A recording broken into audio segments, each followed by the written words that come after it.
Bonjour à tous, Raphaël Ngoma, votre présentateur. Comme d'habitude, je viens ici vous présenter notre chronique des stars. La chronique des stars, une émission, qu'on dira, musicale, culturelle. Vraiment, ces derniers temps, les infos tournent autour de beaucoup d'histoires.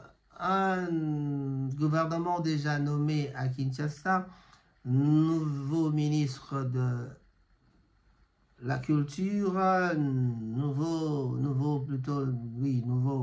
autre ministre de la jeunesse, une femme. Voilà. En tout cas, un grand bonjour, merci, soyez les bienvenus avec le gouvernement. Ce matin, je vais vous parler de 50 Africains les plus influents, ou alors je vais vous citer un des noms congolais qui figure sur la liste. Il s'agit donc de Fally Ipupa au numéro 45. Bon, peut-être que c'est déjà passé. Il n'y a pas de problème, lui au moins il se retrouve quelque part. Les autres ne sont cités nulle part. Bandeko ba bolingo lelo na kosala introduction ya solo na lingala parce que kwa bomoni na lati boyi na lati abako sinango ya karata na zaka chef ngoma. Chef ngoma na sadisa epai wapi mokonzi na ngeza bongo Augustin Kisombe ya papate ya mwana na zaka pe na chef mosusu mukoko chef mukoko. Augustin Kisombe azalaka nde administrateur chef ya likolo na ye moko papa Kisombe azalaki PDG na ngai nazali bon kosala na service du personnel mais nazali bongo ko combiner service du personnel na service commercial bayebi te tozali kokola soko moni mande fois pembe ezali te tozali kokola na biso yango toza kosala mwa mosala oyo na sagesse na kolumba na esprit ya mafinga. Tango tolobi makambo ya mafinga nalobi te lelo nalati abakos. Abakos ezali ya tango wana te me nazongi na luki ya tango wana parce que tango wana ezalaka na tango ya Mobutu. Tozali kolata babakos na mosala, tozali kolata pena veste te akandi pour kolata costume boye ezalaki abakos. Abakos avec na bakol chinois boye donc col cassé. Yango nde tozalaka kolata na tango ena. Bandeko babolingo makambo ezali koleka ebele kati na mboka kasi yambotelaki na mosika na kobela bino makambo maimatari mwana mwasi oyo bauti bongo kokunda moninga na biso chroniqueuse azalaki bongo chroniqueuse en tout cas autaki bongo kokufa pe akundamaki lobi babenge na kombo ya Rafine Ntumba kasi eloko moko tozali koepengle na makambo wana ezali te Rafine Ntumba akundami baebele baebanso bazalaki kosala misala moko na ye bakimi lokwa babi te bango babi rando nde ezali eloko bango balingaka mingi yango wana esali te moyen baya na matanga ezali te rando ekeibe lokwa nde babaki te bakokunda Rafine te bayende na rando baswani bakaya lobi te soki keno pia na ye akobeta ye makofi epi Karine Mokonzi azaka soko mokonzi ya ba oyo mosusu abina baleki na ye wana mosusu abina bango to pe baninga na ye abina Grace Mbizi na meka komona yo te batiaki matata makelele tokanisaki te baya na matanga pour que babunda tomona nanu bitumba mbali boso ngai kozala te tomona ba chroniqueur babundi kasi makambo ya bitumba yango esalemi te kene pia na kimi na ye bakali akoki koya te Grace Mbizi Gloria Olangi Mama Congo, Karine Mokonzi, bango nyonso et tous les chroniques fuati roba chronique mafinga bango nyonso tout. Donc au moni te batiaki makelele na kolobaka te soki na moni yo na matanga na kobete yo mais kobeta yango tozalaki yango te babetana tomona ta ndenge bato babundaka bon bokoloba te avie pe opesa conseil opesa kote non ezali ni mpona kolakisa bino te bato bazali na mitema mabe makambo ya mafinga bakotikala kaka na makambo na bango tala ti bokende koswana na kombo ya moto asili bongo kokufa baswanaka na kombo ya mowei te yanga mpe nzambe akangi bango makolo bavanda na bandako na bango po ete moto moko akolinga te bamona sene wana ya bitumba esika bato bazali kolela azali te bandeko babolingo tolobaki masolo ya Fally Ipupa masolo ezali ebele kasi yambo te tokotala masolo ya musique to culture ya mboka Congo tokobeta pe lisolo ya faire egola pamba te dans jour J-14 ezali bongo na arena ya Genève. Est-ce que ezali kotekama malamu to ezali kotekama malamu te baeko ezali ke ezali kotekama na malembe donc boyeba te tina ezali makasi toko expliquer yango wana Fali pe azali bongo na ba concert mi balé to pe mi sato mais oya batike azali bongo le 6 na Bordeaux et puis na Lyon et kozala bongo le 13. Kasi ba s'organiser te le 5 va vanda libanda na barbecue pe le 6 basali et puis le 7 basali susu barbecue. Sima le 6 juillet, le 6 juillet et kozala bongo after party, c'est-à-dire after concert, donc et kozala bongo organisé quelque part kuna na mboka ya Bordeaux pe na Lyon et kozala lolenge moko. Loko e kozala été na banzi bato bako sepela pe bakomona te makambo ezali minene.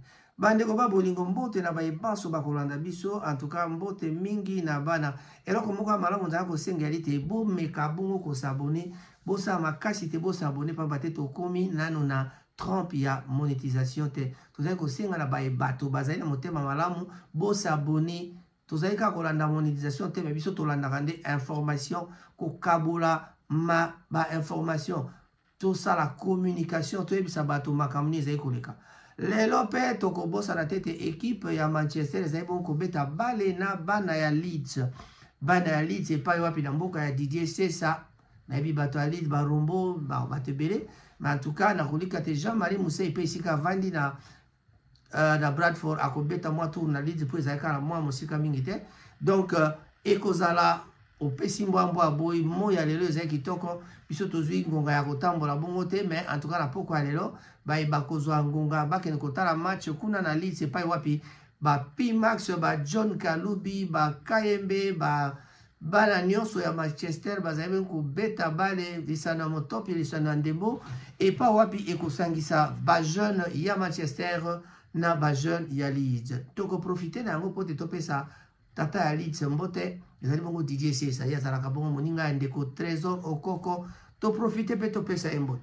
Bandeko ba bolingo kokota de na mokambo maimatali eloko ezali minene ya lini ya mbote toke na mosika na kobetela bino nano lisolo moko.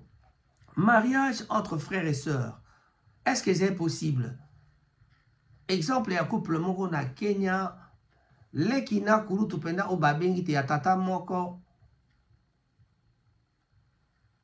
kasi mama moko te. Babala na kipe baboti bana bazali lelo na bana mibale.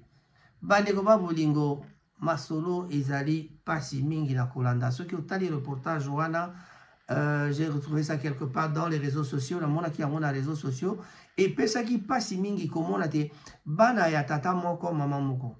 Mobutu alakisa biso exemple awa te okoki kobala leki na kulutu pourquoi Mobutu abalaka na yeba mapasa botonganga te nabi kaka exemple ya Mobutu pona natia bakos boya obenga pe Mobutu non nazaka Mobutu te nga zali ngoma. Voilà. Tata ngoma na bino te zali ka likambo mona za ko epingle pona kolakisa bino te ezali beaucoup ko kamwisa te bato lolenge bakutanaki ezali te bayebanaki te ke bazalaki leki na kulutu. Na bakilasi ya université mwasi mobali bakutani attirance esalami na bango mibale malgré ba ressemblance na bango ezali komona lopenda te pamba te mwasi na mobali omoni avec les formes mwasi mwa ndenge mosusu mwa mobali pe mwa na ndenge ya biso mibali ezali kolakisa te te bazali bandeko mais soko otali bango komona pena ke bazali penza bandeko na kotalaka bilongi na bango. Alors bakutanaki na université soudainement attirés l'un après l'autre, l'un vers l'autre plutôt. Alors bendani bakei 2 semaines mokolo yango bapesanaki rendez-vous pe babimaki na soir wana bakendeki kotambola mwa bandenge tobimaka na soirée epuis bazongaki ndako babima be mokolo yango wana basanganaki makambo na bango masolo na bango esalamaki kaka na mokolo wana pe bolingo ebandaki makasi esali te baya kobalana. Mais pendant que basi babalani ekomaki te baye kodécouvrir que na masolo ntango baosola bango mbala esi balingani makasi esali te.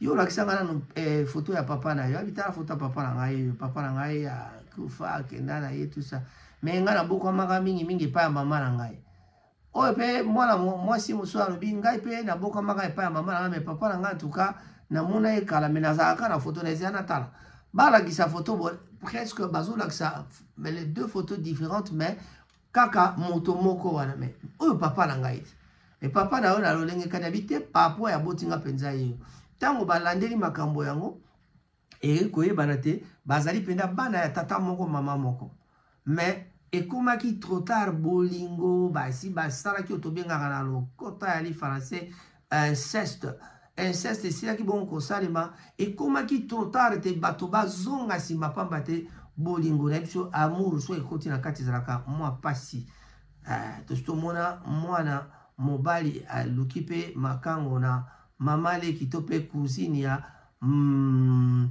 ya mama na ye tosi tomona mpe cousine moko boye na cousin babimi mais oyo ekomi na niveau ya libala te bakoma kobota bana ezali vraiment likambo moko epesaka pasi mais soki bolingi kotala to mpe bomona badetail ya bamakambo wana bokoki mpe kocheke na YouTube ba exemple ebele ya lolenge wana ezali mais oyo ya Kenya nakutanaki nango na réseaux sociaux. Voilà, donc kokutana na mwasi elingi koloba te ke kobala ye mbala moko en tout cas soki boyebani baparent te ezalaka malamu te parce que bolingo soki esi ekoti ekomaka pasi kokabana tala bandeko na Kenya babalani vraiment baboti mpe bana mais nzoka nde bazali bana ya tata moko mama moko inceste esalami mais na inconscience na bango. Est-ce que tango bayebaki yango il a fallu batika to batika te tango bayebaki yango il fallait continuer to continuer te donc c'est toute c'est une sorte de bandenge ya mituna wana ekotuna maka mais na bandi réponse nango ekomi trop tard bango mibale balingani déjà pe balingi kotikana te bato ya mokili bazo comprendre bango te mais bolingo ezalaki vraiment sans que bayebaki bazali tata moko bango mibale. Papa abotaki na mwasi mosusu epai boye papa abotela mwasi mosusu oyo abokami epai ya mama na ye oyo abokami epai ya tata na ye mais pourquoi kaka il faut bakutana bango mibale ça veut tout simplement dire que so nzambe apermettre likambo wana eza peut-être je sais pas s'il faut dire que eza punition ya famille to nini toyebi te voilà et puis en plus bamabota ebandi donc ekomi likambo moko presque impossible histoire ya drôle d'histoire ezali ebele. Mais en tout cas, moi pezali moko ya ba drôle d'histoire. Voilà, likambo tonga toloba na mariage entre frères et sœurs nde yango toloba ki wana. Entre sœurs, ba sœur mibale ba koyi kobala mobali moko. Ezala apeka moi genre, mais en tout cas, na yebi ba jumeau moko baninga na biso na Kinshasa na avenue Kasavubu juste en face ya pépinière pas trop loin na web. Voilà, peut-être, ouais, en face à Pépinière, donc en face il y a Pépinière, il y a Kankokolo à l'époque. Mais ils allaient sous Pépinière, t'es comment Bandako, Batonga et Sikawana. Alors, Bango, Bazalaki, Bajumo, Mibali, Bazalaki, Kovana, Basina Bango, séparément. Mais Nandako Moko. Mais c'était quand même une drôle d'histoire pour Isaïe, comme on en a que Mokolo Mosusu, moi si pas Koyiko Bosana Mobali, mais il a fallu du temps pour que moi si à comprendre parce que ce qui ressemble à ce soit l'équipe Makachi Zalaka moi pas si voilà ça c'est bah drôle d'histoire on va peut-être pour embellir bah émission la biso bah chronique des stars tout va remettre à moi bah émission la bah nini moi ma solo Mike voilà et Siliwana donc Nambula bah mbula quoi bah 2020 parmi bah 50 Africains les plus influents. Classement Ozaka publié dans Jeune Afrique, dans 7e album solo et le dernier album à ce jour, Ezali Formule 7, il y a Fally Ipupa, est sorti le 16 décembre 2022 avec des artistes, plutôt avec des titres tels que Boloké, Science Fiction, Seyo, Garde du Cœur, en featuring avec Charlotte Dipanda et autres.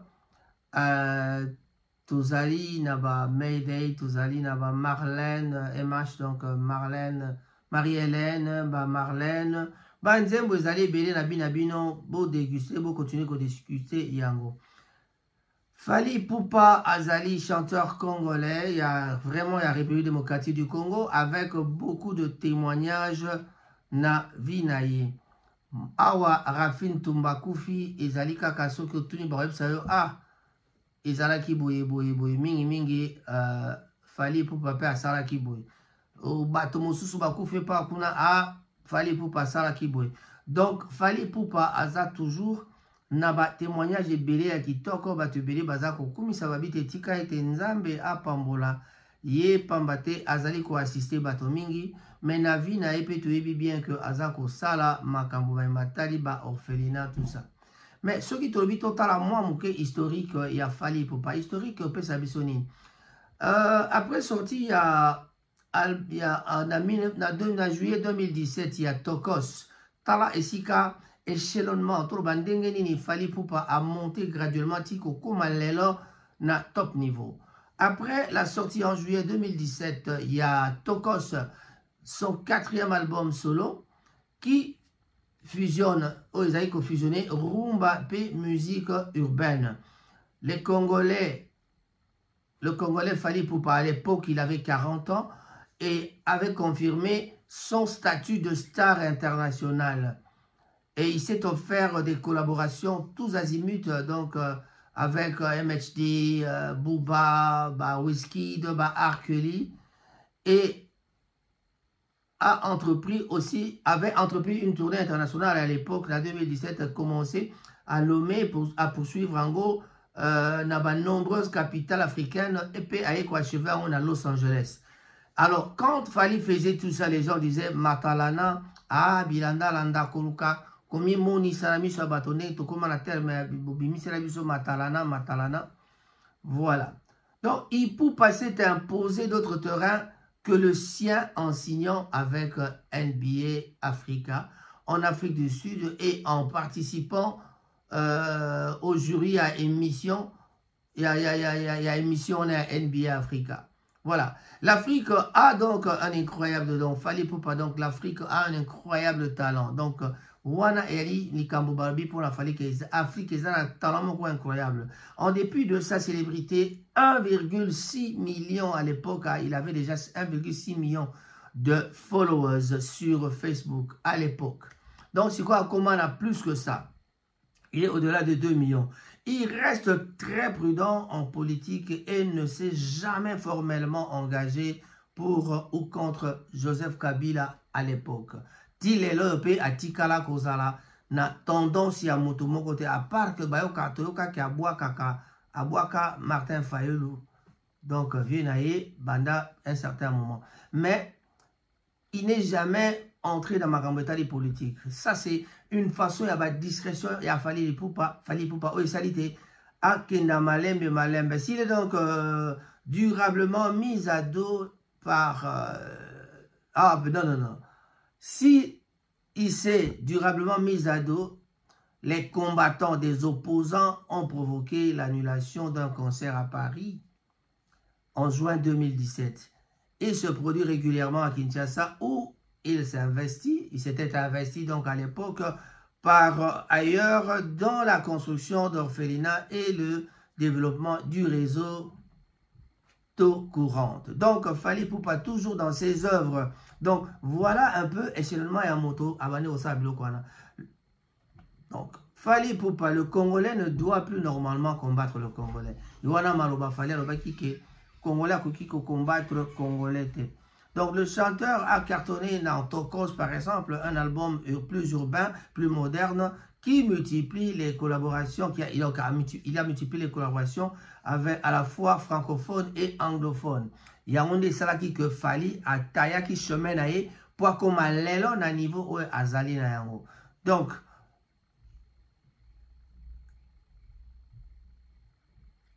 qu'est-ce qui se passe après?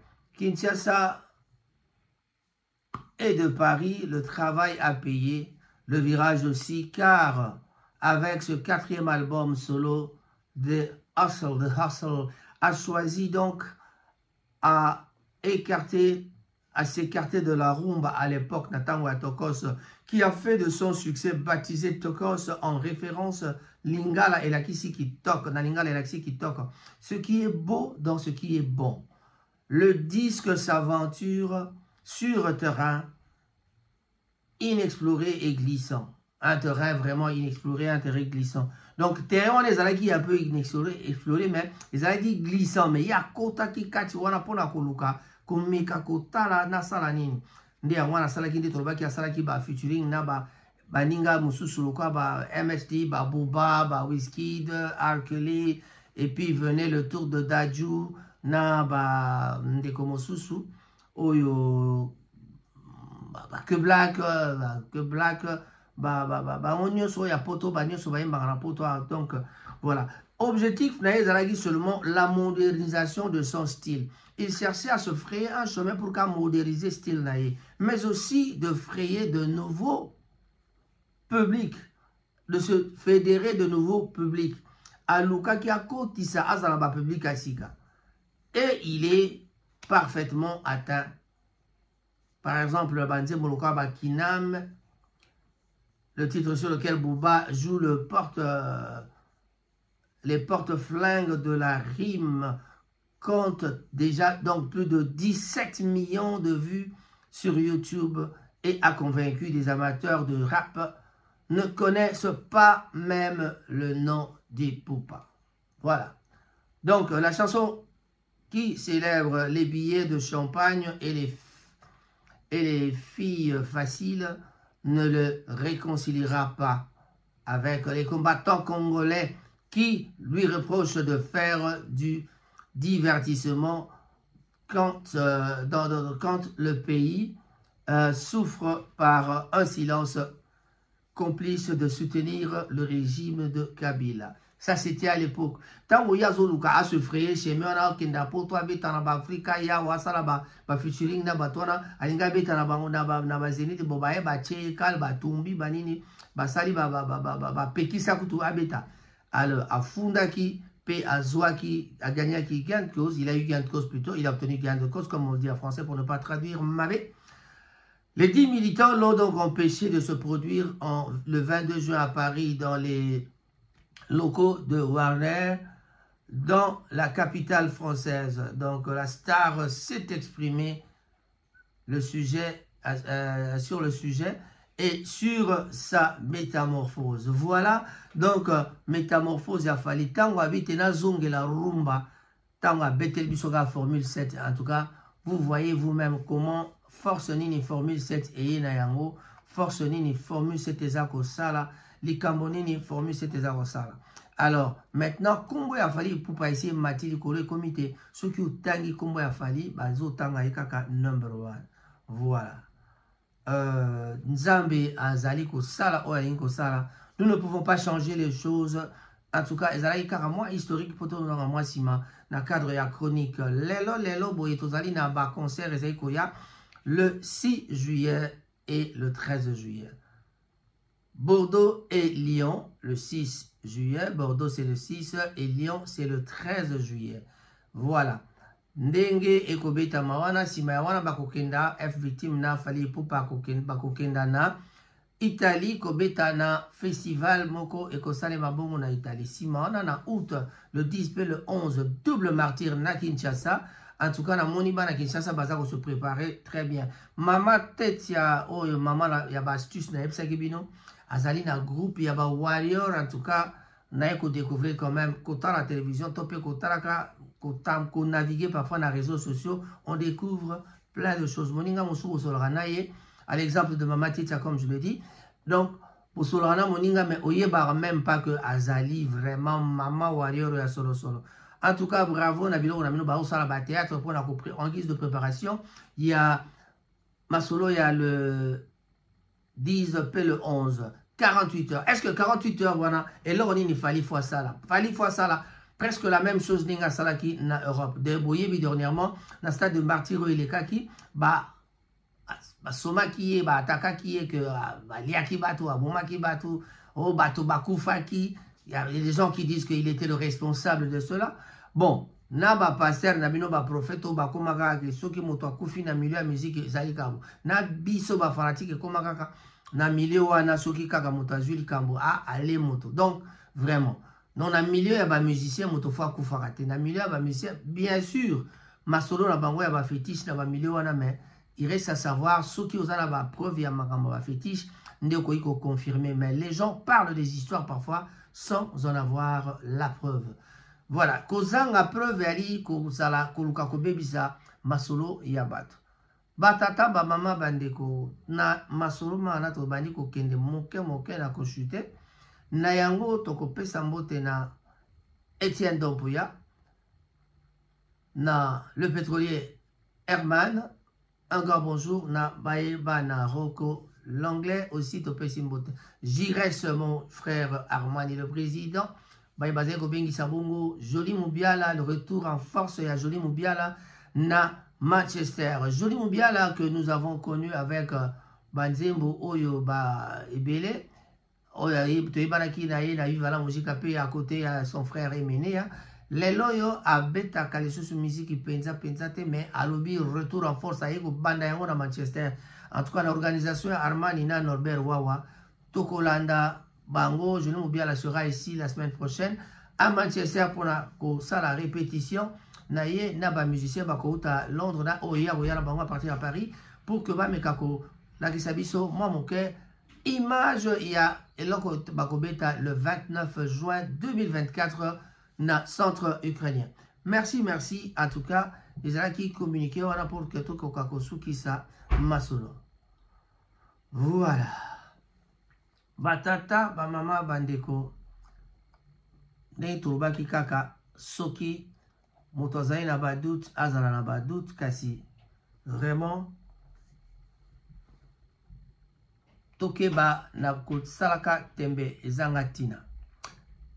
Otie tembe, omoni yango, fali poupa, toujours meilleur, fali poupa, azali, toujours kosala ba makamusi, ba masolo a visa, a saboli ba visa, li suso a kabi, donc, vous voyez que Joka, il sera de la partie. Sampaio, musicien Moussou, Betana na carte latin, Lokola Montana, Bazakoya, Ndekoya, Papa Rolls, Akoya. Donc, vraiment, Ben Dawson sera de la partie, comme je le disais. Mais, il se fait que